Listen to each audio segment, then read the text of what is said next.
Hello, amazing viewers. It's your man right here, Churchill Baldeh, on the Let's Vibe show. Today, it's going to be epic, it's going to be special, it's going to be unique because I have a first timer on my platform. But before I go on with the interview, I just want to say thank you to all our subscribers. You know, we've seen the numbers, y'all are supporting, and this is what we want. Keep supporting, and inshallah, we'll give you the best content ever. And also, thank you to the whole management of Bakadaji, you know, for giving us this space to conduct our interviews. So for all your recreational activities, Bakadaji is the right place to be. So before I introduce my guests, I just want us to look at what they have, you know, going on right now. You know, let's take a look at their performance videos and we'll be right back. Stay tuned. LG and Swizz are two rising Gambian entertainers steadily cementing their names in the country's music and media scene. Known for their smooth energy, sharp creativity, and undeniable chemistry on and off the stage, the duo have grown into a fan favorite pair across social media platforms and live events in the Gambia. LJ is recognized for his charismatic presence, effortless style, and strong connection with the youth, while Swizz, on the other hand, complements the duo with his sharp, dynamic personality and creative versatility. The duo, LG and Swizz, deliver a fresh, youthful flavor that reflects the modern Gambian entertainment culture, authentic, vibrant, and trendsetting. As they continue to expand their craft, the duo is quickly becoming a symbol of the new wave of Gambian entertainers, ready to take things to the next level. In an interview with Swizz, he takes us through a lyrical breakdown of their recent diss track to Myk Jayda called Respeko. A diss track, aggressive and confrontational. Pure confrontation, this song centers around calling out a rival artist, defending their name and asserting status, with sharp lines, bold claims, and ego-driven delivery. It's meant to show strength, not diplomacy. Hey yo, we got my man, my G, my brother, Swizz. Swizz nga up. We're in the building. We're in the building all day, every day. Unfortunately, LJ could not make it today. Yeah. So I'm here all by myself, but I'm representing the whole gang. We're outside, rather. Yeah, so apologies to our viewers. You know, LJ is a little bit under the weather right now. You know, he's kind of sick. But we got Swizz. He's going to give us all the juice. Yeah, I'm here. Everything that we need to know, he's going to spill the beans. Definitely. So I'll allow you to greet your fans and then we kick on with the interview. You already know, LJ and Swizz, one of the biggest, the longest group so far in the Gambia. And then we're still here. The album is ready, coming out very soon. And then, you know, telling all our fans, this is what's up right now. That's what's up. You already know. Okay, so y'all gearing up for an album? Yeah, the album is probably ready right now. And it'll probably drop in 2 weeks' time, let's say 27 of this month. Of this month? Yeah. So it's safe to say that we're going to get an album, a fresh album from LG and Swizz this November. This is the first album we're doing so far. Basically what we've been doing over the years was mixtapes, EPs and stuff like that. But for the first time, you guys are getting an album from LG and Swizz. Nice. Exclusive. Nice. So before we talk about the album here, I just want us to do a background check of you guys. Let's say maybe for some people who might not know, there's obviously a point that you started. Right. You know, how the group was formed. Mm-hmm. You know, how did you guys meet? You know, basically, how we met is like, you know, we're brothers. We're from the same neighborhood. Mm-hmm. Latrikunda, Jaman, you know, you already know. And then, you know, before music, we knew each other. And then, you know, and then the music, it came easily. So, you know, but we was 3 in number. Okay, and now we are 2 in number. Okay. Who was the third person? It was a guy called Du. Okay. He was also residing in Latrikunda. So it was Team Kunda before, you know, LG and Swizz. And then that's where we transitioned to here now. And what is the reason behind the transition? The reason why he left the group was, you know, he wanted to pursue the transition from Team Kunda to LG and Swizz. Oh, the transition from Team Kunda to LG and Swizz is because, you know, the third guy wanted to pursue a solo career, and then we was a group of 3. So we could, and then, you know, we was like, okay, now since he's not here anymore, we have to rebrand. And that's why it took us, after he decided to start pursuing a solo career. We took a 1-year break to work on a new sound, you know, a new style that fits the both of us, because it was a three of us. We was doing something that fits the three of us. Now it's the two of us.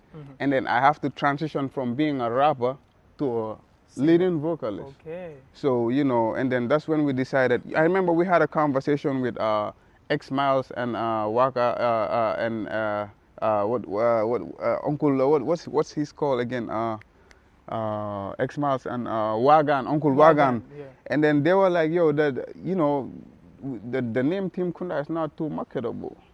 Okay. It sounds more like a hunting society and stuff. And then that's the conversation we had with them. And then we already had in mind we were supposed to change the name. And then we wasn't so. And then that's when we decided, you know what, instead of making it complicated, because normally we meet our fans and they don't even know our name. They call us Team Kunda instead of our name. And then, you know what, how about we just call ourselves our names to make it easy and simple for everybody. Instead of calling me Team Kunda, now you calling me Swizz. So the guy what was his role? He was the leading vocalist of the group. I was doing strictly rap. I wasn't doing no melodies back then. It was just rap. And me transitioning from being a hardcore rapper to now being a singer, I think it's proof that everybody can do it. Yeah, comme nous ko waxe won like buñ non watan no yaga sitien. So lawyers, exactly. Bag na la fa fek. Yeah. And we had that conversation. We had that conversation off camera that you know, we're gonna get to that eventually. Wow, so you know, so yaga sit daranga hamko, you know, that's it. So lengi se mu retan fo because watan bi afam fu dore won. Understand what I mean? What am I retan? I'm telling you. The never aga. Before getting into music, what was your career aspirations? Like, is it music was it your first love, or there was something that you wanted to be, and then somehow along the way you just a lot of people yourself doing music? A lot of people didn't know. Okay, I never wanted to do music in the first place because I remember my great grandmother. She used to like pray for me to be like every time back then when I was really young. She used to be like, yo, I want you to grow up and start working in an office. And then I feel like I fulfilled that because my first work was, you know, in an office. Okay. And then what was your occupation? I was a graphic designer. Really? Yeah. A whole graphic designer. I was that, but not anymore. But like I'm a designer too. But you know, that's what LJ does. Okay. LJ has a whole graphic printing business. Yeah, like a whole printing business. They print banners and you know everything basically. So you know, back to what I was saying was more. I feel like I fulfilled that. And then feka time out man on ligay lolu mang don def music tamit. And then I was like in late 2015, did go 2016, and then 2017 you know until I buy ligay bon, and then ever since I'm doing this music thing. Was it paying off as you thought it would, or? You xam nga Gambia no mel salary ku ko yakaro moy lolu, but at the end of the day it wasn't paying enough. It wasn't paying any bill comme luma nekut on di fay bill sa because munut ma wanna sustain. That was one thing. And then another thing, it was very disrespectful. You know, ligay bi was toxic and was very disrespectful, and knowing the type of person that I am, I don't like to be disrespected. So I feel like this is a lot of shit for me to take in. So I'm like, yo, you know what? I'm just not doing this anymore. And then I know a lot of people knew they complain in Gambia. Ligay Gambia, how about disrespect? Yeah. So yeah. But I'm like, hustle, like, don't ever allow. This is not only for him, but for you people that are watching. Bulmusa nango need mo bilirul your hustle. You know, because at the end of the day, that is what is putting food on your table. On your table, yeah. So I'm not for more Dore. Yeah, because Rome wasn't built overnight. You start from scratch and then you get to wherever you want to be. Why so buge hall or deglu nit ñi lu gay di wax about your hustle. Bro, ñom ñi ngay def lu gay bu def and it's paying their bills. I'm telling you. So building your hustle lolu nekul lo xamantene ni daf ko wara jël too personal because fi lo fi def ñu wax. Imagine tay su nekkon na yaangi wala kana nek lo di liggéey am lo ben job. Still people are going to talk. They're going to talk. They're going to call you a waste man basically. Exactly, waste man. Which is even worse. Yeah, so just moy lolu rek. And Yo, both to get into music. How did your parents receive it? Like len beta wala because can send them pour them def pour them school. Especially Gambia Pour here. turn into a musician. Yeah, because I can fully remember my uncle never wanted me to do music in the first place. He would often criticize, just to try to discourage me and then, stuff like that. But then, man, like I said, I never wanted to do music. But I was born in a musical background. Okay. Man, suma guy, man, suma guy dañ daan sabar, dañ daan def yooyu si deret dama juddu fekk loolu noonu foofu noonu. Naturally dafa ñëw rek bokka, but that's never something that comme pour ne dama plan ne dama okay dama comme like am dream ne benn point ne okay dama bëgg a nekk musician suma magee. It just happened. Okay. It just happened. Mënuma laa wax ne. And then to tell you one thing, time we started the record songs, ñun dañ toog rek balaa nga xam li xew suñ songs yang si radio bi, and then we didn't take them there. And then that's when we knew, like, yo, people are taking this thing seriously. How about we? But honestly, bro, this was not the plan. We was just having fun, and then people started taking it serious, and then popular affair started. So Lola, like moi lolo rek nit dal so yagé ci tien mom bag na la fa. Wow, about that. So lolo kessé la. Yeah. And so far so good. Is the music paying off? The music is paying off in a way, but then the thing is borom xaalis yang fi duñ dee invest in music and all that, but music bi xaalis bu mu dee indi yow sa music xaalis bu mu dee generate, basically what you do is invest back into the music as well. Yeah. So let's say so invest back loo dee lekka du dee bari nag. But then hanga rek come still work on yourself, make sure nga eager to a wider market, and then gën a lekka. It seems like Gambia fii nii artists yu bëri seen xaalis or seen ROI, return on investment, mainly see shows la dee nekka. Yeah, shows la, and then that's true. Si yëpp xaalis bu ëppa bi yëpp si show la nekka. Moo tax foog nga def like show bu mag si at bi, and then nga tour the rest of year bi. And then soo gisee ma ne la ne baxa buñ dee ñëw cobar after daf dee ndaw ma ne gëj nañoo def show hanga rek. We working on those things xam nga. Xam naa very soon in the near future nañ start di def ay show comme niñ ko daan defee woon rek. Okay. So boo leen formé the team initially ba ngeen am koo xamante ne okay, let me even ask this question. The person that went away from the group, is he still doing music? Yeah, he's still doing music. He's still doing music. Okay. He did an album, balaa ñun ñuy def album. So yeah, he's still doing music though. Shout outs to him though. I'm on a time tamit tukki na woon. He was in nga ne numtu la Du boy. I'll have to check him out. Yeah, you have to.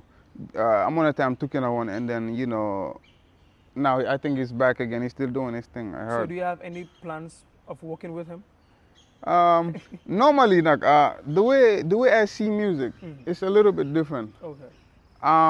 So by hell, suñ album bi nii, the only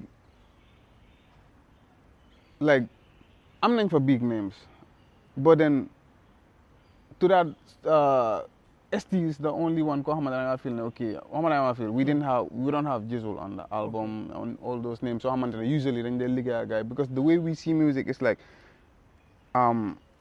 if I have a song that I feel like it should be a collaboration, dafa war a fit this artist. I'm not doing a collaboration for a clout. How many I feel? Nice. Yeah, it has to mean okay, song bi dafa fit a certain artist profiles yi nii la tick, then so xoolee suñ LG and Swizz EP bi da nga capane collabo ñu fa amoon mooy woon ñoom Daddy Lempa ak those names. So basically ñun noonu lañ dee xoolee music.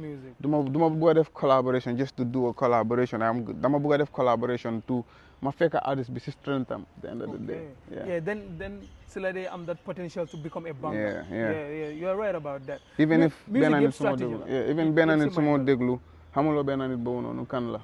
Yeah, that one person can change your life. You never know. So back to luma bona la tebe ma change question bi.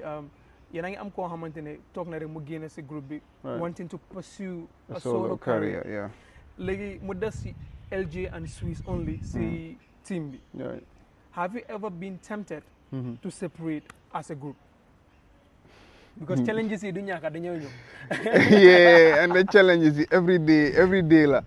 And then the challenges it's been going on for almost a decade now because fuck now léegi tey ñu am 10 years. Yeah, as LG and Swizz. As no from Team Kunda. From Team Kunda. Yeah. Okay. From Team Kunda ba léegi ñu am 10 years. 10 years.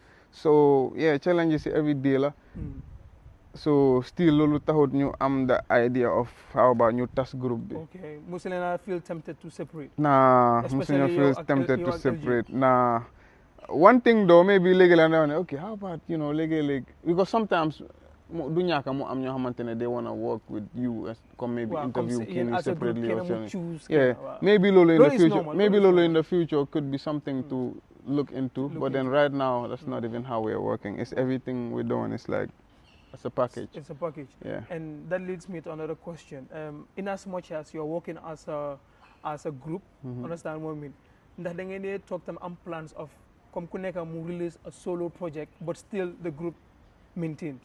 Wow. Anga loolu tam daf dee mën a possible. Yeah, but so far that's not the case. What's in mind, sir? No, because I remember that was around. I'm on a time like Hussein was working on a song. It's gotta be between No Friends wala Benenbi No Friends that I'm not songs you don't release you was similar around that time. Okay. I was around I guess 2018, 19, 20 that.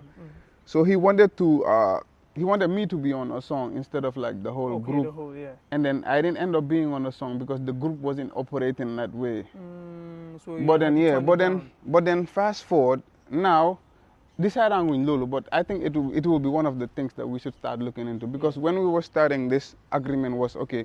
Then buga ega to a certain level with this name to start to muna open up to Lolo. Okay. But I guess now we're somewhere. We're somewhere. Okay. So Yen, do you have a label that you're working with, or a partner, a distribution label, or whatsoever, or it's just LG and Swizz doing everything? Yeah, it's just LG and Swizz doing everything. How about management?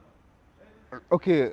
We have a management, but it's like a small management of our friends. But then we've been trying to, expand that, get other people to get involved in it. But then, sometimes you have to know the right person. You just don't want to, bring someone into okay, yo munga definitely fake. You don't know if person be amna qualification. True. Sometimes reach out to someone and then they tell you take a lasarta yo hamantene aligned financially and then but then if we see the right person we'll definitely work with them. Small camera operator bang for that. Mungkin ko haya. Yeah, he's family though. shout out to Adu. But shout out to my camera operator. Come Lolen gis mu nekk di daw right now. Understand? We're getting the numbers. Momo ko waral. Momo nekk def. Du dee bëgg feñ na bëggul ma feñal turam. Nga mo dafa low key. Understand? But shout out to my camera operator. Ñu xam ne. Mo ko nekk di def lu nice yëpp. Man am already face. Waaye magic bi yëpp mo ko nekk di def. Teamwork. Yeah, it's a teamwork. Waaye moom like man credit bi mom la ko jox. No, yeen ñaar nga ko ci. Du nangu nak. Mu ne man ma nekk bossam te man dama feel ne mom mo nekk suma boss. Waaye may lolu borom baax la. Teamwork makes a dream work at the end of the day. So yeah. Facts. So one of your biggest records right now currently we all know Barako. Man, that song, it's a national anthem. Right. I just gotta say kudos to that, understand that beautiful artwork. Yeah. Amud Ken Lena la dewa. I mean, artists they are just moments artists. Then you just release songs for the moment, for the hype. But it's not songs like Barako, man, that song is gonna live forever. That's when small statement we just make comes in. Making a collaboration. So instead of collaboration, then go there for the hype. Then go there for the authenticity, for what the songs needs. So I love hearing Barako, balamo ega si loho ST. You ngi song be 3 years. Really? Sing loho. And then we decided, you know what? This is a song for ST. Only ST or nobody else. That was a time we not record Blessings with Jizzle.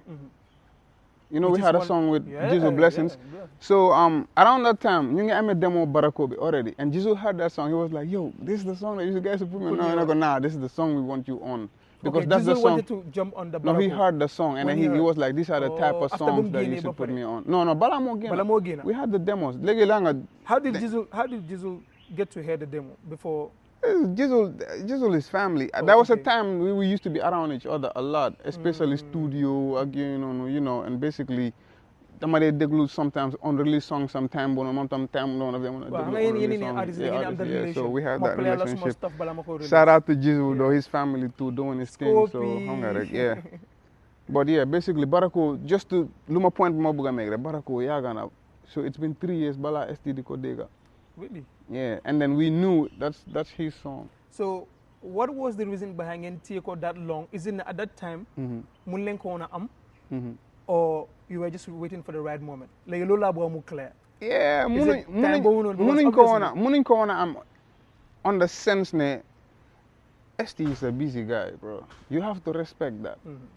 Et pare soo bëggee liggéeyaan ni da nga war a respect si time bu mun a am time bu mu nekk si space bi pour loolu time bu mu available because at the end of the day lu nit yi dee fàtte tamit yow tamit da nga dee nit yi dañ la dee soxla sometimes doo dee mun a make loolu noonu and then su fekkee ne ku nekk dafa mer because of that ba affaire yi du dem we xam nañ lan mooy woon situation bi we respected that and moom tam dafa over appreciate the fact that ne ñu ngi ko jox that understanding and patience boy shout out to ST boy kenn gënut koto boobu noonu bro yeah 100% bro so yeah basically boy and then by the time bu mu available pour that song bro dafa dégg song bi taf mu dugal lu moo def boy jëlu ko benn time boy koto I'm telling you bro that legendary verse boy instant boobu noonu la ko bindee boy comme amul dem instant boobu la bindee benn session lañ ama moom bina verse boobu noonu bro yeah one time bro and dafa mel ni it was worth the while bro it was worth it yeah it was worth it because after loolu it became a straight hit yeah and it's gonna comme ni ma la ko waxee loolu is a generational song suma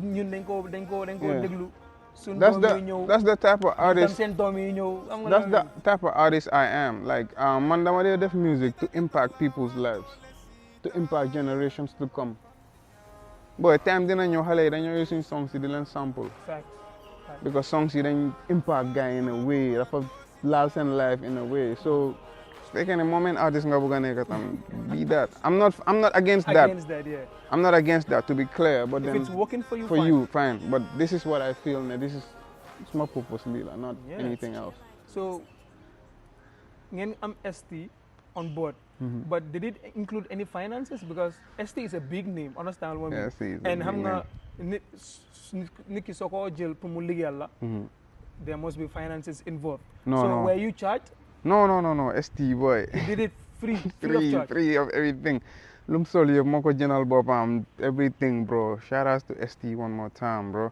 and then su nekkul loolu noonu sax ST is one guy koo xamante ne xam nga ST does a lot behind closed doors we know xam nga ST tanga daf ñu dee defal lu bari tamit comme si loo xamante ne not just financial but dama ne comme si loo xamante ne ST daf dee mën a bàyyi soxlaam yi di la xam nga di def yoo xamante ne di la invite si show yoo xamante ne xam nga léegi-léegi pour ñëw saytam ak so you know he's a genuine person. He does a lot of pro bono work. He does a lot. So, we need more people like that. They need boy yi gën a jàppante ñu mën a push affaire yi because benn nit du mën a yóbbu affaire yi. No. Foog nga jàpp fii kële jàpp fële na. Yeah, so shout out to ST, bro. Makes the dream work, bro. Yeah, so fast forward to what's happening right now. Yéen a ngi drop a song, Respeko. Right now. Dali bi yëpp wiiri wara bi yëpp. Seetaan yëpp loolu la ñu xaar pour ma laal. And we cannot have this interview without talking about Respeko. You already know. Respeko yëpp bëri. This song bu gën a saf si this song yu gën a. Coow bu gën a métti. wax dëgg fa ne yàlla. Xoolal boo xamante ne dañ ko drop rek coow bi ne selaw. Alors maa It's about to go down. Yeah, bëri nga ñoo leeral nag. Sure. maa moom bala ñoo am this interview because I always have chit chat with my guests prior to the interview. Right. So he made lots of revelations, understand what I mean, behind the camera. Why? Lu ma bëgg a xam mooy ndax right now lu mu doon wax noonu yëpp ndax dina am fit bi pour wax li yëpp fii right now. I'm daring him, these are there. Yéen ragaluñ loolu. Everything ak Lyricale boy du ragal loolu. Everything loo reveal. Bëgg naa mu set right now. Because fu ma after nga jógee fii nga ne wax ko feneen wax naa la loolu. ñu ngi fii. Good. Fii lañ nekkaagum. Waaw kon léegi nañ ko jógee. Respeko. We all know it's a diss track, it's a response. But then, what is the motive behind all that? Because y'all did a lot on that song. So many things were said. you know what triggered that response? Because initially, sir, you didn't respond to the person that was dissed, which is Myk Jayda. To the wackest artist the Gambia has ever seen. Wait, come again, say what? To the wackest artist the Gambia has ever seen. So man, I'm si Karama Wolof artist bu gëna lan? Nasa. Artist bu gëna nasa. Si suñ artist yi Gambia on the history. Suñ history Gambia artist bu gëna yapat. Like don't get me wrong. I'm talking in this sense now, okay. He's a rapper. Wahuma rapper bu gëna yapat. Mané artist bu gëna artist nga wax. Okay, which is even wider perspective. On an artist level. Because I'm going to say a rapper, you're telling it, you're telling down to a particular genre. Why? Artist overall artist bu gëna nasa. Okay. See artist in Gambia like on the history. Bole fa ñom Ami Jables. Myk mo gëna yapat suñ artist yi yépp. Okay. So légui ñun dañ bëgg pour nga farañ fas ko. Suma olof bi nak setut nak. I hear you though. In a nutshell, dañ bëgg nga elaborate more on why nga ne Myk Jayda ñu xamé ko ci Gambian rap king. Right. Xamé ko ci ko xamantene rap dolem la. No, nga ne ñu xamé ko ci naka. According to him is the Gambian. According to him. Man mom. Wa bul wax ñu xamé ko waxal ne according to him. According to him. Thank you, brother. Okay, let me rephrase rectify sa bopa de wax fi lu bi set de. Wa legi Myk according to Myk. According to him. Okay. The Gambia's rap king. According to him. According to him. Thank you, brother. So legi mom ba legi ma laaj la bala nga romba. According to him la yow ndax nangu nga ne Myk lu mu wax nonu fu daf ko wér feena. Su ñëwé fi nako leer. Yow sa opinion. Yeah. Okay, man luma feel wow, xaral no na ko justify. Hold on, okay, let's say put ST in that group, take for ST, take for Omaro. I'm talking about all these I feel. No, achieve name dara. Understand nga? Myk Jayda is Myk Jayda anywhere on the top of that based list? On achievement. No, bole fa rap. Wow. Based on all these things, ndax Myk is on the top of it. Exactly. So what are we talking about, bro? Because he's not the biggest. Why the biggest? Why he's the best. Put achievements aside. Achievement aside. We're talking about straight bars, like ngay gang pen bit, like pen be the bleed. Myk Jayda is not the top of that list. He wants to put me on the spot. Answer that question, I'm telling you, bro. He's not. You're so gumulogo. I'm telling you, bro. So it's his delusional thought. I'm this and that. Boy, Ben King waxut ne moom I'm this and that. Nit yi ñoo la dee jiñ ne yow yaay kii. Waaye yow doo wax ne yow yaay kii. Because at the end of the day, music bi nii is opinional based. Suñ liggéey bi nii opinion la ku nekk opinion am. Yow xaaruloo opinion ni nit yow nga ne yow sa opinion mooy Come on, bro. It's self-claimed. Self-claimed. Thank you, brother. Thank you, bro. Self-claimed. Self-claimed king. It's self-claimed because Hamud Fenfinko Award Wagum as the biggest or the best rapper in Gambian history. Thank you, brother. Is that a reward of that? They do, bro. Wow. So until we see that, right now, everyone can claim to be a king. Everyone. But I'm going king as in king. Because the thing is, you belegi feel like the M. I'm going to be president like Wow. I'm for the kingdom. For president. Attack me when president. But I'm diga mom sa muy wara ñew ñu waxtaan. Attack dafa wara ñew ñu waxtaan. Shout out to Attack. Wa man na luma xaar moy who will give us our first international breakthrough and man ko lay crown as the king. As the king of man crown as the king of rap only but the king of Gambian music. Right. Man lolay xaar. Mota bo don la test a question lola bu wona leral. Man ma xaar ma gis ko xamantene jox nañu sun first international breakthrough. Because right now it's easy to make a hit. Nañu waxante diga rek. Nit bu na mo tok rek tay mu ne okay man cagala wala man lila ñep nañ ko déglu understand what I mean ñep diko because ñu ko gis mu ngi happen I can tell. So it's very easy to create pour nga create a hit bo xamantene ñep dañ ko consume ñu accept ne hit la but it's another thing pour nga create a hit bo xamantene dañoo penetrate international level lolu we are yet to see that tell me if I'm wrong. Dafa des noo ko xoolee tamit man dama dee wax sometimes ne man I feel like Jizzle is international. I feel like ST is international. I feel like Antu is international. I feel like that ba gaa ngi tukki léegi boy. Waaye man fu ma ko base mooy tukki bi rek Tuki bi is a plus. Don't get me wrong. Tuki bi is a plus. But song si but A2. Whether okay. But A2 mu ngi so Sénégal mu ngi first step. Guinée mu ngi ko touch. So that's international. Lu nekk di ko defee fii. May wax mooy waxuma just nga tukki international nga dem perform. But most of them ñu ngi dem perform to Gambian audience. Let's call it speed. Despite the fact ne Summer Jam bi mu ngi fa waaye we all see Summer Jam bi gis nañ the kind of people you dey gën a. noonu la dee starté you dey gën a waaw noonu la dee starté. waaw ok I accept that. loolu nangu naa ko. so breakthrough bu ma nekk di wax ba ma leeral ko pour ñu ma seetaan.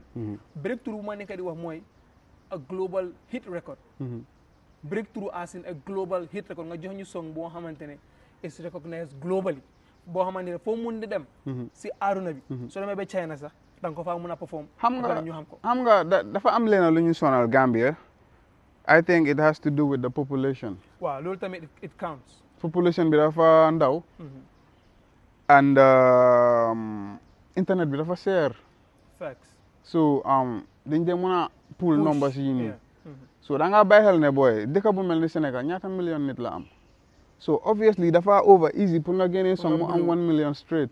But fii dafa naxari pour am because amuñ numbers yi amuñ internet bi. Waaye still is doable. It's doable but it's dafa over meeting. Waaw so léegi man to answer your question foofu lay crowne suma king man. ndax xam nga ne Jizzle is bigger than Dip. loolu foo ko teg. fu ma ko teg mooy look at the population of the Gambia. 2 million right so 2 million nit yooyu noonu daf laa óor ne at least 1.5 bi xam nañ Jizzle. Sénégal population bi ñaata million la. I wouldn't know why it's let's say about 20 you know something 20 boobu noonu just 20 boobu noonu 10 million bi xamuñ Dip. So if you're looking at it based on regional, da nga ne Jizzle wala ST dëkk bi yëpp xam nañ leen waaye Dip Sénégal yëpp xamuñ ko. Okay, pour ma understand regional so suñ de comme da nga xool suñ ne the Senegalese population is 20. Fekk we are just assuming that it's 20. Let's say nga ne according to you 10 million bi xamuñ Dip. in Senegalese population. waaye ñooñu noonu xam nañ Jizzle. No so xoolee Gambia. I'm talking about based on regional. Gambia fii nii. Regionally. Okay. Comme da nga ne okay let's say almost dëkk bi xam nañ Jizzle. Gambia waaw that's true. fu mu munti dugg xamee nañ ko. That's not the case with in Senegal. Okay. Comme musuma xalaatee foofu noonu. So da nga xoole affaire regionally. suñ amoon numbers yu am. we are doing greater things than them. numbers yi lañ amut. So sometimes buñ ko dee jël for granted we are doing something. We're going somewhere. Respect to every Gambian artist. We're definitely doing something. Don't get me wrong, y'all are doing really great job. And pour waxante dëgg rek music bi am na fa leen ko yóbbu right now. Honestly, am na fu mu aaga. waaw am na fu mu aaga. waaye lu ma doon wax noonu yëpp is boo ma laajtee ndax Myk is the king of rap in this country. Man damaa ne amaguñ king bañ am an international breakthrough man foofu laay crowne suma king. so lii dama ko nekk di def pour ma sas leen right now dama leen nekk di sas. dama bëgg pour ngeen push harder. pour ngeen xam ne bëgguma mu just am within the Gambia. suñu région bi fii rek. exactly dama bëgg pour mu travel. understand so man dama leen nekk di sas ku ma jox international hit record boo xamante ne su ma demee ba Nigeria. Nigerian si dañ ko because lu tax sax ma raise loolu is back in 2016. dama demoon Ghana. dama demoon holidays in Ghana. so man ma demee Ghana. Sarkodie at that time mu ngi nekk at his peak. Understand what I mean? Though Baldeh, he's still relevant, he's still doing his thing. Why at that time he was in his peak. Jila, you cannot tell Sarkodie anything. There was no one challenging him in Ghana. Even in Africa, he was the biggest rapper in Africa. Exactly at that time. So small uncle, every song guy play of Sarkodie, guy diga mange weale. Understand what I mean? You play Stone Boy mange weale, Chatawale mange weale, because all these people you handling in this country. Like they were surprised. We never yo Gambia. How comes you have all these songs? Understand?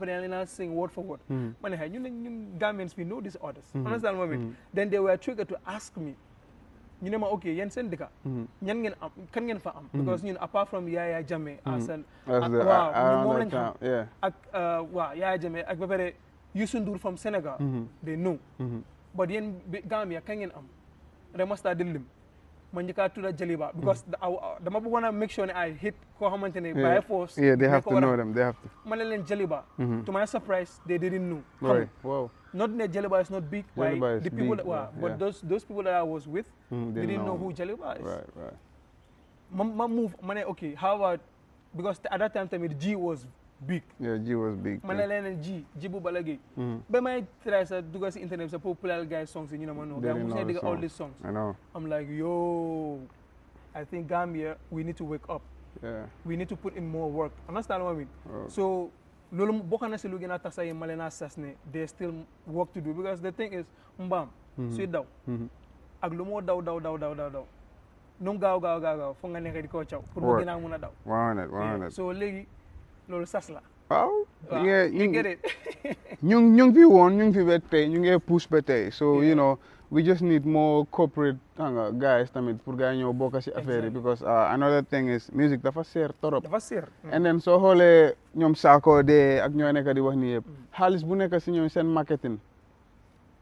xaalis bu nekk si marketing waxuma production bi marketing bi ñun amuñ budget boobu pour suñ production bi sax so it's hard to compete with these people ñoo xamante ne $1 million business lañ nekk di daw lañ nekk di ron and then ñun luñ nekk di ron nanga it's nowhere near it. Yeah, you're right. So we need more people to pump in money into this. Loolu sax moo leen a yóbbu to that. Yeah, that's the only way. Nekkul yéen kese. Yeah. Yéen you have a part. But to talk about the talent. Well, talent Ben artist outside Dahoud Gambian artist music. I can tell you that. Ben artist outside. Myk rek la gay daha music boy. The whole world. World bi yëpp Myk rek lañ mën. Amul benn artist boo xamante ne moo daha Gambian si wéy Myk rek lañ daha wéy. Yeah. Waa léegi waxaat ko ma dégg. Ma ne aduna bi. Waaw.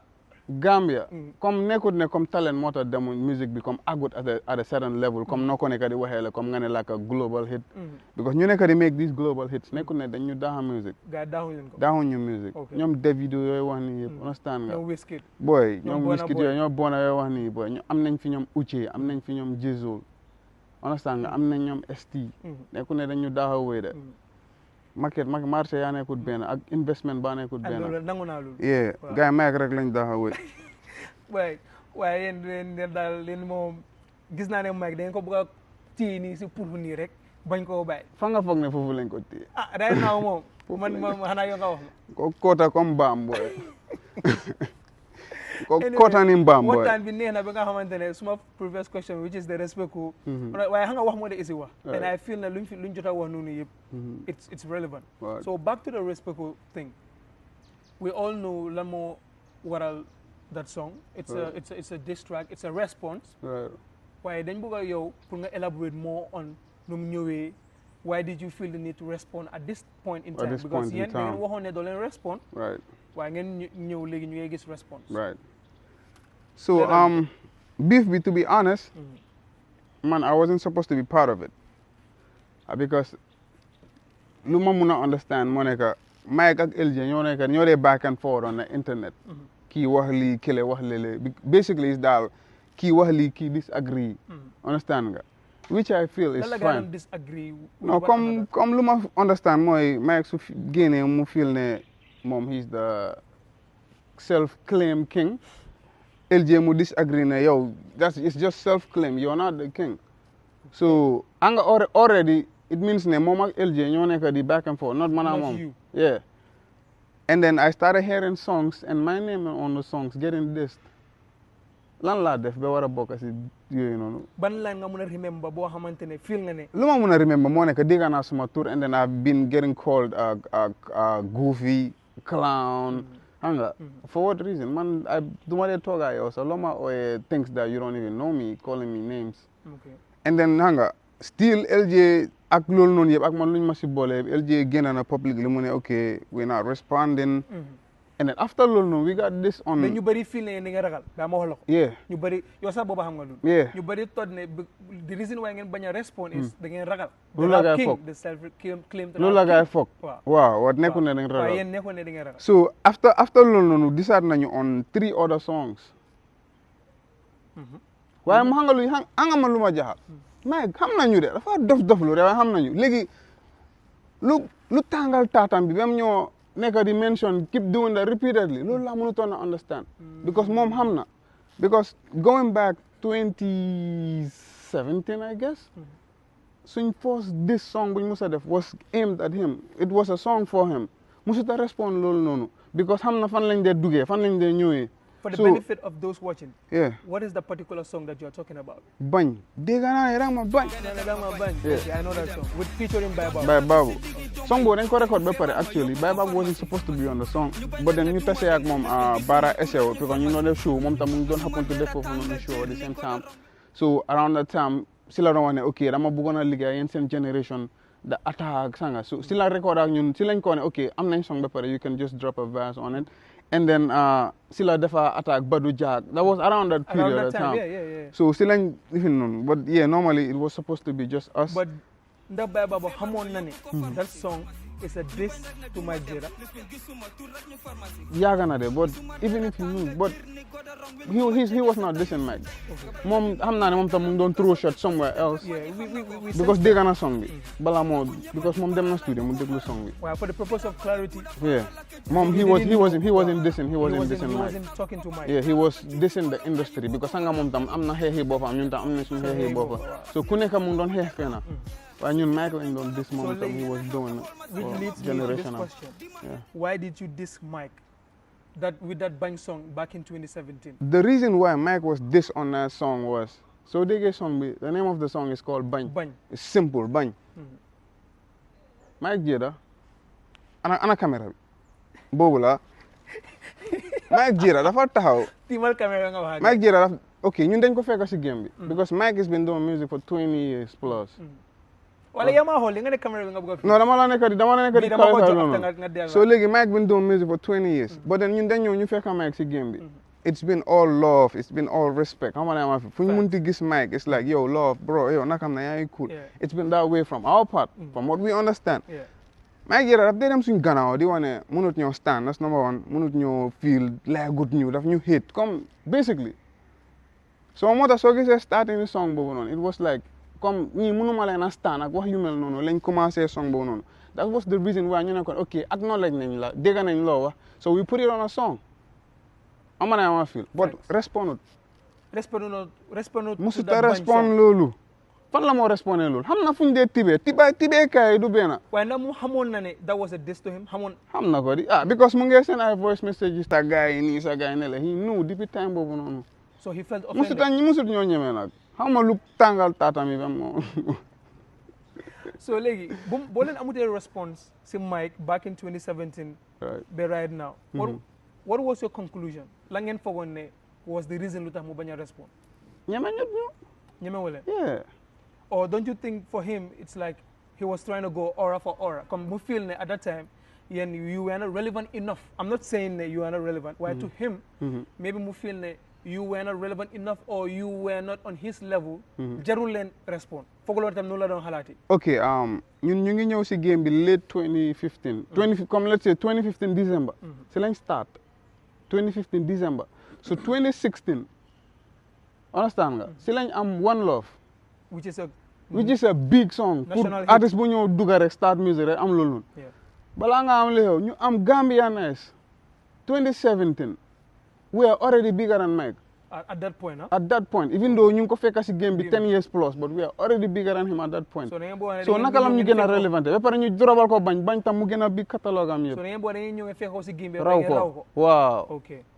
So lolu moko naxari I feel ndoy ñu ngi ñëw rek affaire ya né. Ko dégg na ndoy lañu dé okay. Ndoy ñu ngi ñëw rek affaire mu ngi nekk understand nga but gomal yalla boy. So xoolee time boo noonu am na ñu bëri ñoo xamante ne ñun dañ fekk gaay si game bi raw gaay around that time but tey soo xoolee tey am na ñenn si ñooñu gaay ñu ngi suñ kanam tey life a mel noonu soo nangu da ngaa nangul nit ki su la rawee understand nga si life bi understand nga boy kontaanal sa moromi artiste ñun ñëpp luñ nekk di pousse understand nga pour mu nekk mu start di work for someone be happy waaye don't turn to a hater he turned to a hater instead yeah according to you. Okay, I see you. Wako mo ñëw wédi ko fi. No dina ñëw.